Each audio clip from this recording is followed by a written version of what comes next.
علامہ اقبال سے کسی نے پوچھا آپ حکیم الامت کیسے بنے؟ ان کا ایک لقب تھا نا حکیم الامت، فلسفی اسلام، شاعر مشرق، حکیم الامت حضرت علامہ محمد اقبال۔ پوچھا حکیم الامت کیسے بنے؟ کوئی کتابیں پڑھی، کوئی فن پڑھا، استادوں کے ساتھ بیٹھے، کہا کتابیں اپنی جگہ پڑھی، فلسفہ پڑھا، مدرسے پڑھے، یونیورسٹیاں پڑھی، یورپ تک گیا پڑھا، مگر حکیم الامت میں پڑھنے سے نہیں بنا ہوں، کتابیں پڑھنے سے۔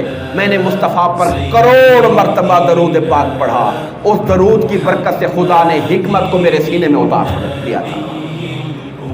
میرے سینے میں جو حکمت اتری ہے وہ خالی کتابوں سے نہیں آئی، وہ حضور کی ذات پہ درود سے آئی۔ اور درود کیسے پڑھتا تھا؟ کہتے ہیں چوں بنام مصطفیٰ خانم درود، جب میں مصطفیٰ کا نام لے کر درود پڑھتا تھا، از خجال